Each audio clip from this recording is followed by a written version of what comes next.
साथियों नमस्कार। आइए अपने साहित्य सागर यूट्यूब चैनल पर आपका स्वागत है। साथियों, पिछले समय में हमने बताया आपके लिए वाक्यांश के लिए एक शब्द, और इससे पहले हमने 2 वीडियो और डाली, और आज हम फिर से इसी के लिए बढ़िया अच्छे शब्द जो कि विगत परीक्षा में आए हुए हैं उनके लिए आपके सामने लिखेंगे और बताएंगे, तो आप इन्हें अच्छी प्रकार पढ़ेंगे, समझेंगे, याद करेंगे, तो ये आपके काम आएंगे। देखिए, हिंदी वाक्यांश के लिए एक शब्द हमने टेबल बनाई, यहाँ वाक्यांश लिखा है ये, और यहाँ पर एक शब्द। हम पहला शब्द लेते हैं। इसके विषय में हमने पहले ही बता दिया है कि गागर में सागर भरना, अर्थात जो एक शब्द का अर्थ है वही इस पूरे वाक्य का अर्थ होगा। जो हमारे एक शब्द का अर्थ है वही पूरे वाक्य का अर्थ होगा, और पूरे वाक्य में जो अर्थ आ रहा है वह एक शब्द में ही सिमट जाएगा। तो इसके लिए देखिए, पहला लेते हैं नंबर 1, जो कल्पना से परे हो। जो हमारी कल्पना से परे हो, अर्थात जहाँ तक कहते हैं कि जहाँ न पहुँचे रवि वहाँ पहुँचे कवि। जहाँ पर सूर्य का प्रकाश नहीं पहुँच सकता है वहाँ पर कवि की कल्पना शक्ति पहुँच जाती है। लेकिन हम यहाँ पर इससे भी ऊपर बढ़ गए कि जहाँ न तो सूर्य का प्रकाश पहुँचता है और न कवि की कल्पना पहुँचती है, उससे भी परे, अर्थात कल्पनातीत। जो कल्पना से परे हो, कल्पनातीत, जहाँ जाकर के हमारी कल्पना भी रुक जाती है, कल्पनातीत। तो दूसरा देखते हैं, जो सब कुछ उदारता से देना जानता है। जो सब कुछ उदारता से, परोपकार के भाव से, बदले के भाव से नहीं बल्कि परोपकार के भाव से, कर्तव्य के भाव से जो सब कुछ देना जानता है उसे कहते हैं औदार दाता। अर्थात उदारता मन जिसका है, उदार मना जो है, उदार विचार जिसके हैं, उदार भाव जिसके हैं, अर्थात जो औदार दाता है वही उदार मन वाला होता है। तो वही उदारता से देना जानता है, तो इसे कहते हैं औदार दाता। और अगला है नंबर 3, जो काल से परे हो, अर्थात काल से भी जो परे हो, काल भी जहाँ तक नहीं पहुँचता है, काल जिसे नहीं खा सकता है, अर्थात मृत्यु जिसे नहीं ग्रस पाती है, उससे भी परे, उससे भी परे, अर्थात जहाँ तक काल नहीं पहुँचता है उससे भी परे है। उसे हम क्या कहते हैं? उसे कहते हैं कालातीत। उसके लिए क्या शब्द प्रयोग करते हैं? जहाँ काल भी नहीं पहुँच सकता है, काल भी नहीं खा सकता है, मृत्यु भी नहीं ग्रस सकती है, तो वहाँ हम शब्द का प्रयोग करते हैं कालातीत। कौन सा शब्द प्रयोग करते हैं? कालातीत। आ गया नंबर 4, जिसने अभी विवाह न किया हो। जिसने अभी विवाह न किया हो, अर्थात जिसका अभी विवाह न हुआ हो, जिसका अभी विवाह न हुआ हो अथवा विवाह न किया हो, तो उसके लिए एक शब्द जो हम देते हैं वो होता है कुमारा। कर्तव्य विमूढ़, भय शोक आदि के कारण कर्तव्य ज्ञान से रहित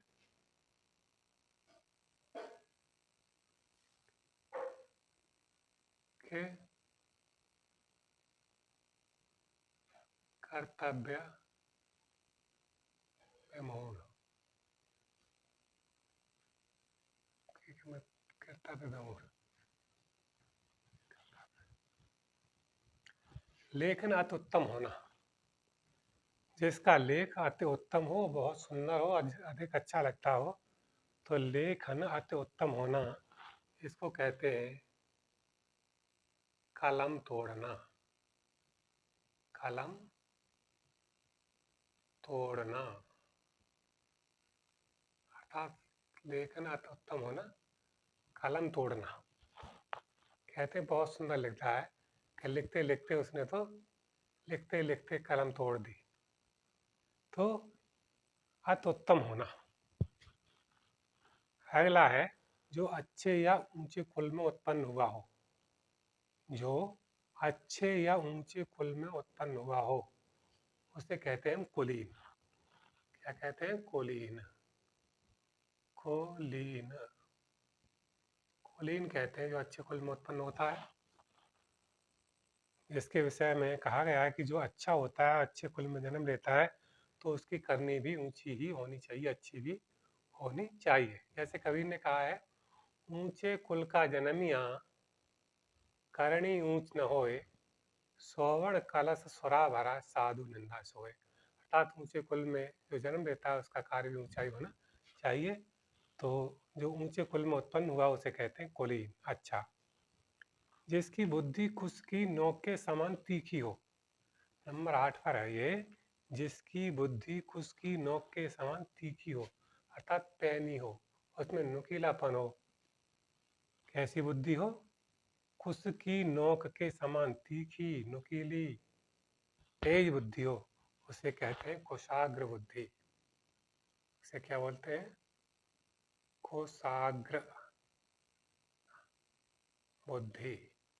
अर्थात कुश के आगे का जो भाग होता है नुकीला, वह बहुत तेज होता है, तो उसकी बुद्धि के समान कुशाग्र बुद्धि, तेज बुद्धि वाला, उत्तम बुद्धि वाला कुशाग्र बुद्धि कहते हैं।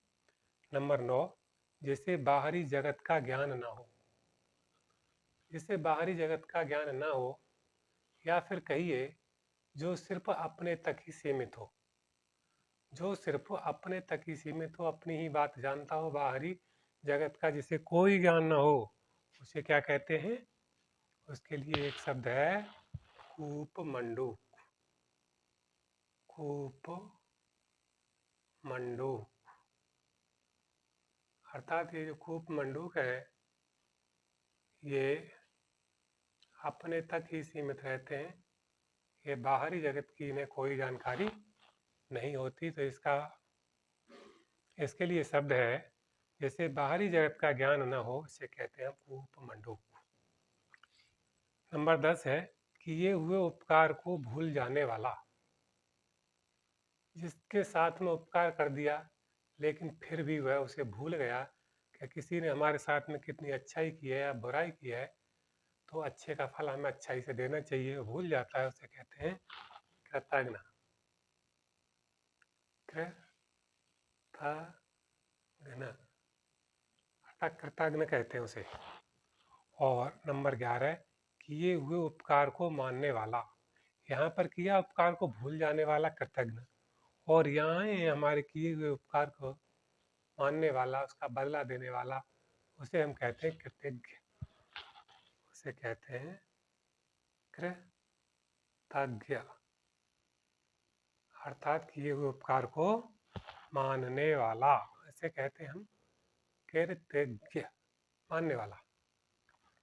अगला देखते हैं 12 नंबर, स्त्री जो कविता रचती है।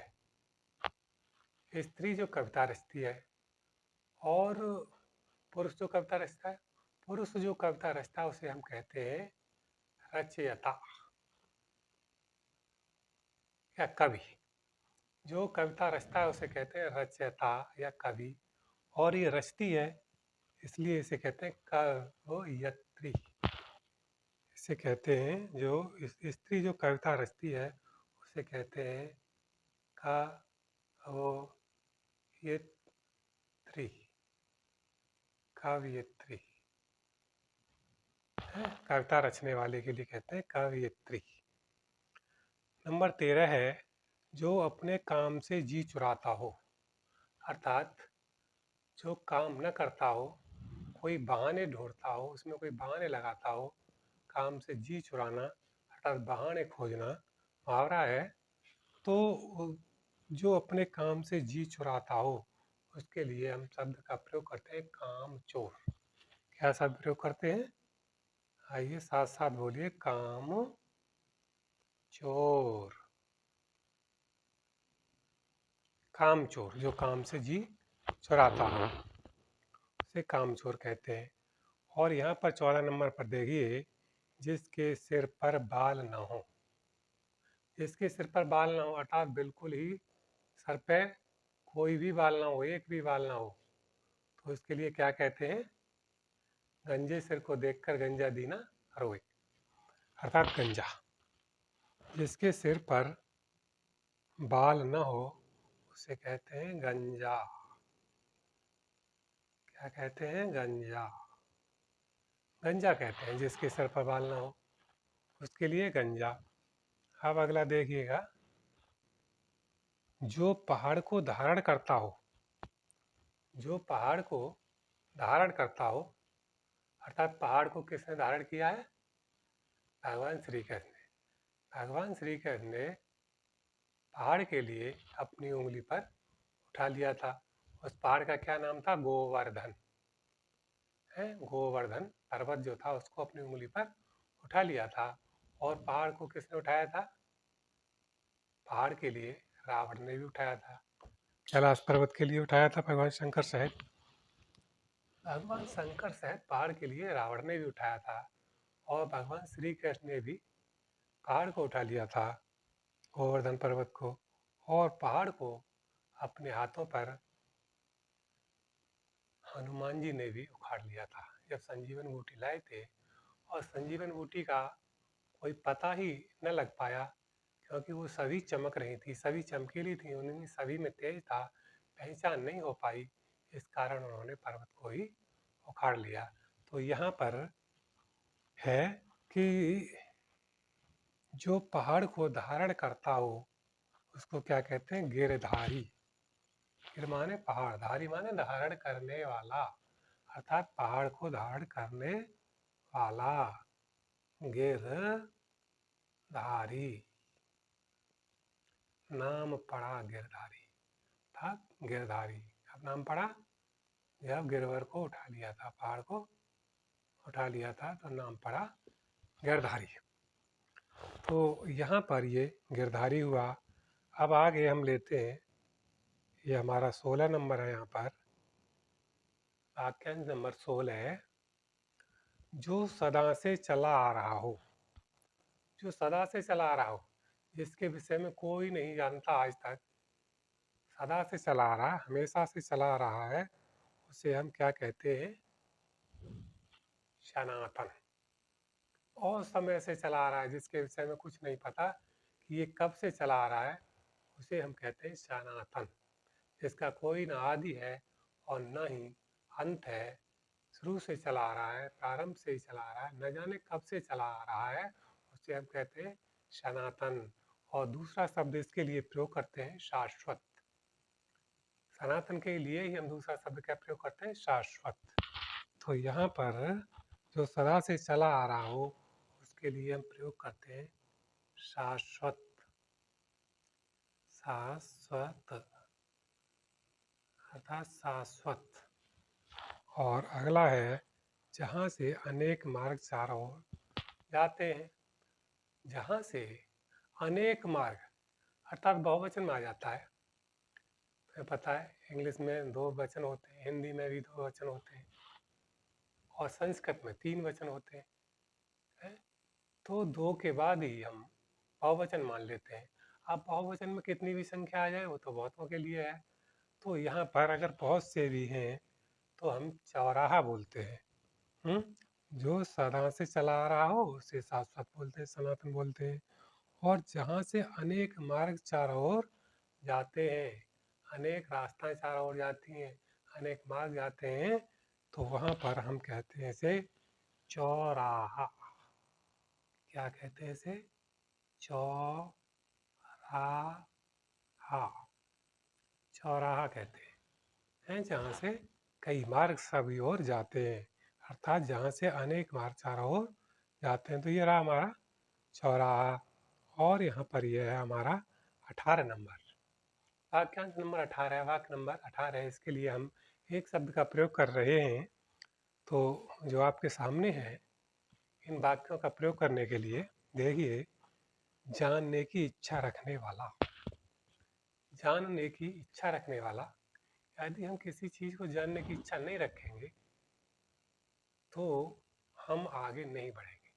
अर्थात किसी चीज़ में क्या, कब, क्यों, कहाँ, कैसे लगाने से हमारे प्रश्न बनते हैं, और जब प्रश्न बनते हैं तो हम उनका अर्थ खोजते हैं, उनका उत्तर खोजते हैं। तो इसका मतलब क्या हुआ? जानने की इच्छा। जैसे बल्ब क्यों जलते हैं, सूर्य क्यों चमकता है, पृथ्वी क्यों घूमती है, पक्षी क्यों उड़ते हैं, हवाई जहाज आकाश में क्यों चलते हैं, अर्थात जानने की इच्छा करना। पृथ्वी पानी पर कैसे रुकी हुई है, आकाश में तारे कैसे लटक रहे हैं, तो जानने की इच्छा होना, अर्थात जानने की इच्छा रखने वाला। इसे हम क्या कहते हैं? जिज्ञासु। इसे कहते हैं जिज्ञासु, अर्थात जिज्ञासु। जिज्ञासु कहते हैं जानने की इच्छा रखने वाला, जिज्ञासु। अब ये आपका 18वां भी यह पूरा हुआ, जानने की इच्छा रखने वाला, जिज्ञासु। अब हमने आपके सामने ये 18 वाक्य दिए, और 18 वाक्य का एक ही शब्द में अर्थ निहित है, उसका भाव पूरे का एक ही शब्द में निहित है। तो आपके सामने ये कर दिए हैं, और यदि एक बार और देखना चाहो तो देख लीजिए। हिंदी वाक्यांश के लिए एक शब्द, वाक्यांश और एक शब्द अच्छी प्रकार से आपकी समझ में आना चाहिए। जो कल्पना से परे हो और दूर हो, कल्पनातीत। नंबर 2, जो सब कुछ उदारता से देना जानता है, औदार्य दाता, उदारता से देने वाला। जो काल से परे हो, कालातीत। काल से परे हो तो कालातीत। जो भय, जिसने अभी विवाह न किया हो, उसे कुमारा या अविवाहित कहते हैं, कुमारा या अविवाहित। भय शोक आदि कारण कर्तव्य ज्ञान से रहित कि कर्तव्य विमूढ़, अर्थात उसे कोई कर्तव्य का ज्ञान नहीं है। तो लेखन अति उत्तम होना, अर्थात कलम तोड़ना, इतना सुंदर होना, अति उत्तम होना कि लिखते लिखते कलम तोड़ दी, कलम तोड़ना।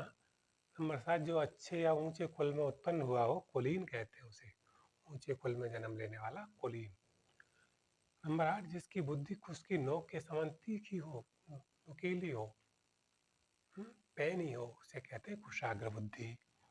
नंबर 9, जिसे बाहरी जगत का ज्ञान न हो, उसे कहते हैं कूपमंडूक, अर्थात बाहर का कोई उसे ज्ञान नहीं है। कुएं का मेंढक थोड़े से बीच में, थोड़ी सी जगह में इधर की पार से चलता है तो गोता लगा के इधर में टकरा जाता है, और इधर से जब चलता है तो इधर में टकरा जाता है, अर्थात उसको दोनों तरफ से उसकी साइडें मिल जाती हैं। तो वह कुएं का जो मेंढक है वही जानता है कि संसार इतना ही बड़ा है। जब उसे एक बड़ी तालाब में, समुद्र में डाल दिया जाता है तो चलते चलते थक जाता है, लेकिन उसे ठहार नहीं मिल पाती। तो कुएं का मेंढक जो है वो क्या होता है? कूपमंडूक। जिसे बाहरी जगत का ज्ञान न हो, कूपमंडूक। किए हुए उपकार को भूल जाने वाला कृतज्ञ।